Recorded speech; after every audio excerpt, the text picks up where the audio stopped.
के सबसे निचले हिस्से के आसपास होता है। इस चक्र को कुंडलिनी का मुख्य स्थान कहा जाता है। इसका एक और नाम भौम मंडल भी है। इसका बीजाक्षर ल है और यह चौकर तथा उगते हुए सूर्य के समान स्वर्ण वर्ण का होता है। भौतिक रूप से सुगंध और आरोग्य इसी चक्र से नियंत्रित होते हैं। आध्यात्मिक रूप से यह चक्र धर्म, अर्थ, काम और मोक्ष को नियंत्रण करता है।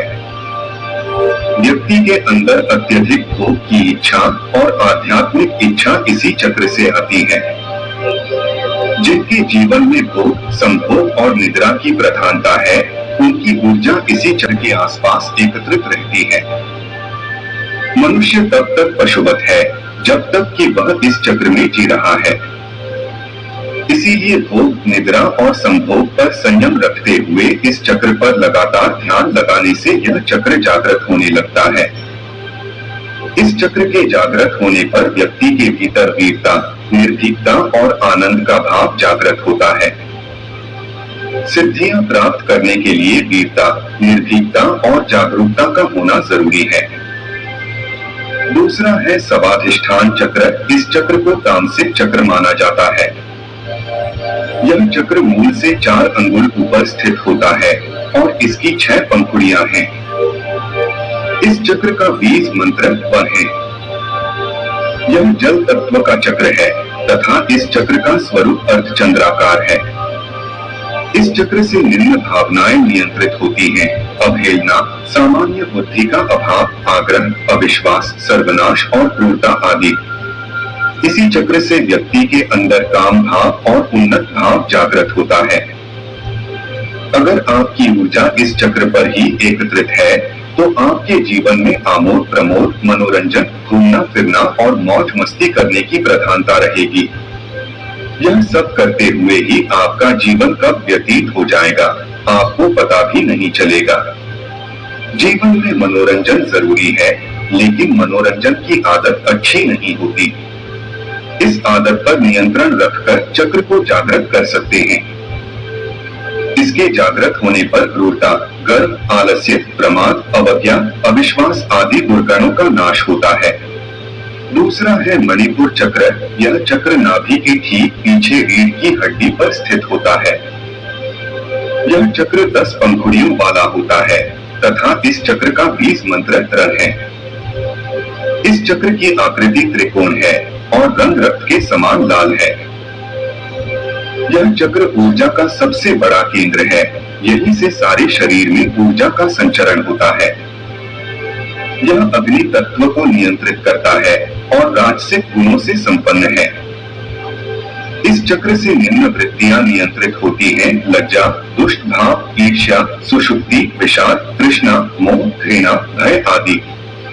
मन या शरीर पर पड़ने वाला प्रभाव सीधा मणिपुर चक्र पर पड़ता है। जिस व्यक्ति की चेतना या ऊर्जा यहाँ एकत्रित रहती है, उसे काम करने की धुन सी रहती है। ऐसे लोगों को कर्मयोगी कहते हैं तथा ये लोग दुनिया का हर कार्य करने के लिए तैयार रहते हैं।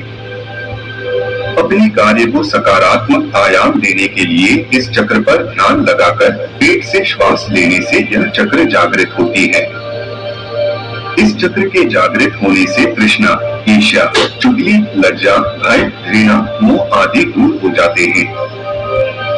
यह चक्र मूल रूप से आत्मशक्ति प्रदान करता है। चौथा है अनाहत चक्र। यह हृदय के बीचों बीच रीढ़ की हड्डी पर स्थित होता है। इस चक्र में 12 पंखुड़ियां होता है तथा इस चक्र को सौर मंडल भी कहा जाता है। इसका आकार षटकोण है और इसका वर्ण हल्का हरा है। इस चक्र का बीज मंत्र यह है।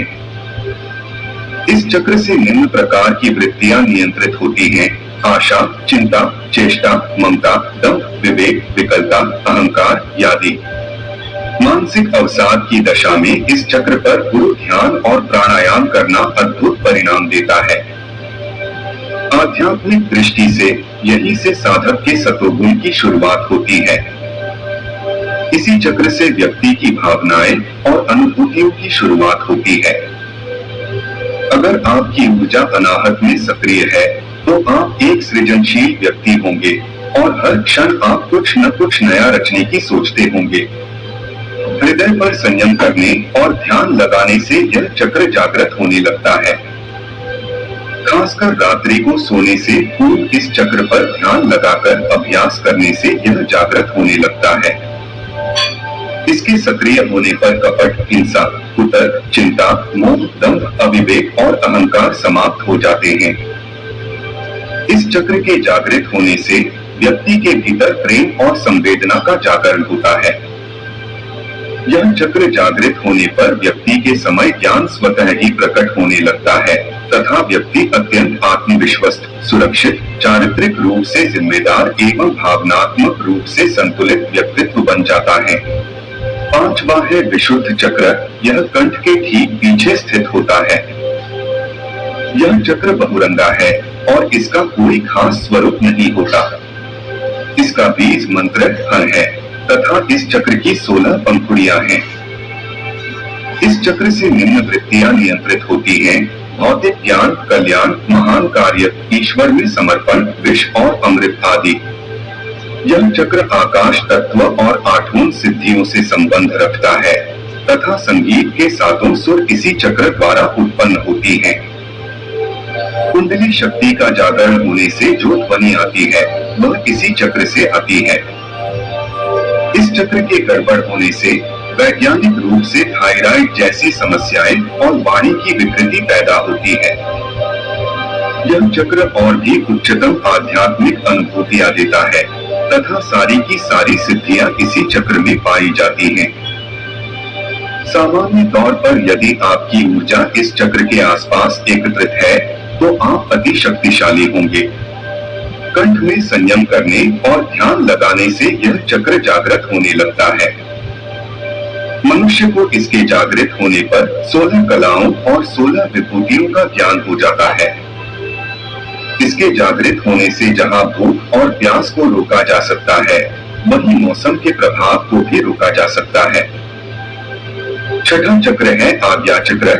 यह दोनों भौहों के बीच स्थित में होता है। यह चक्र 2 पंखुड़ियों वाला होता है। एक पंखुड़ी काले रंग की है और दूसरी पंखुड़ी सफेद रंग की है। सफेद पंखुड़ी ईश्वर की ओर जाने का प्रतीक है और काली पंखुड़ियों का अर्थ संसारिकता की ओर जाने का प्रतीक है। इस चक्र के 2 अक्षर और 2 बीज मंत्र ह और क्ष है। इस चक्र का कोई ध्यान मंत्र नहीं है क्योंकि यह 5 तत्वों और मन से ऊपर होता है। इस चक्र पर मंत्र का आघात करने से शरीर के सारे चक्र नियंत्रित होते हैं। इस चक्र पर इड़ा, पिंगला और सुषुम्ना आकार खुल जाती हैं और मन मुक्त अवस्था में पहुंच जाता है। सामान्य तौर पर जिस व्यक्ति की ऊर्जा यहाँ ज्यादा सक्रिय होती है, ऐसा व्यक्ति बौद्धिक रूप से संपन्न, संवेदनशील और तेज दिमाग का बन जाता है, लेकिन वह सब कुछ जानने के बावजूद मौन रहता है। भृकुटी के मध्य ध्यान लगाते हुए साक्षी भाव में रहने से यह चक्र जागृत होने लगता है। यहाँ अपार शक्तियाँ और सिद्धियाँ निवास करती हैं। इस आज्ञा चक्र के जागरण होने से ये सभी शक्तियाँ जाग पड़ती हैं और व्यक्ति एक सिद्ध पुरुष बन जाता है। 7वां है सहस्रार चक्र। यह मस्तिष्क के सबसे ऊपरी हिस्से अर्थात जहाँ चोटी रखते हैं वहाँ पर स्थित होता है। यह सहस्त्र पंखुड़ियों वाला होता है और बिल्कुल उजले सफेद रंग का है।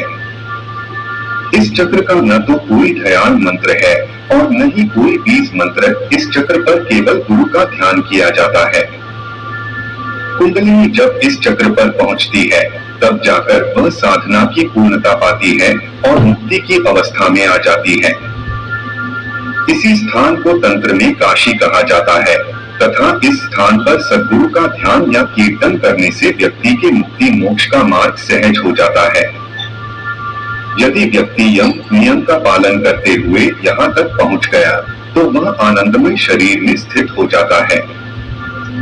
ऐसे व्यक्ति को संसार, संन्यास और सिद्धियों से कोई मतलब नहीं रहता। लगातार ध्यान करते रहने से मनुष्य जब मूलाधार चक्र से होते हुए सहस्रार तक जागृत कर लेता है तब वह व्यक्ति परमहंस के पद को प्राप्त कर लेता है। मित्रों, मन भी एक चक्र है और मन से बड़ा कोई चक्र, कोई शक्ति नहीं। सभी धर्म एवं संस्कृतियों में यह एक विस्तृत समझ है कि हमारे जीवन में जो भी दुख या तकलीफें हैं, वह हमारे अपने ही कर्मों का फल है और वैसे ही कोई भी लाभ, हानि, खुशी, प्रेम और संतुष्टता का आधार भी कर्म है। परंपरागत रीति से समय चक्र अपने 4 भागों के साथ घूमता रहता है, जो मन स्थिति के परिवर्तन का प्रतीक है। उस विशेष समयावधि में देखा जाए तो चक्र की कोई शुरुआत या अंत नहीं है। क्रियाओं और प्रतिक्रियाओं की एक निरंतर एवं शाश्वत कड़ी है, जिसकी गुणवत्ता हमारे अपने हाथ में है। बदलती ऋतुएं तथा तत्वों की अखंडता समय के साथ पृथ्वी का बाह्य स्वरूप बदल देते हैं। प्रकृति के भ्रष्ट होने के पीछे का प्रेरक स्रोत है मनुष्य का मन। जब मनुष्य का मन शुद्ध, पवित्र और उसकी सोच उच्च होती है, तब पृथ्वी भी सुदृढ़ और सब्ज होती है। इसके विपरीत जब मनुष्य की सोच अशुद्ध और नीच होती है, तो पृथ्वी का अस्तित्व भी प्रदूषित और भ्रष्ट हो जाता है। जब मनुष्य अपना दैनिक जीवन इस समय चक्र की स्मृति में रहकर व्यतीत करता है, वह एक विस्तृत दृष्टिकोण मन में निरंतर बनाए रखता है। ऐसे मनुष्य को यह आभास रहता है कि उसकी सोच और कर्म का उसके निजी जीवन की गुणवत्ता पर क्या असर पड़ने वाला है। इस तरह मनुष्य जीवन के प्रांगण में पर्वत शिखर पर खड़े होकर अपने जीवन की विहंगम दृश्य का न केवल देखने का आनंद लेते हैं, बल्कि अपने जीवन में कब और कैसे आगे बढ़ना है, इस बात का भी समझ रखते हैं। प्रत्येक मनुष्य स्वयं ही अपने भाग्य का निर्माता है। जो मनुष्य इन 7 चक्र को जागृत के साथ मन को भी नियंत्रित कर लेता है,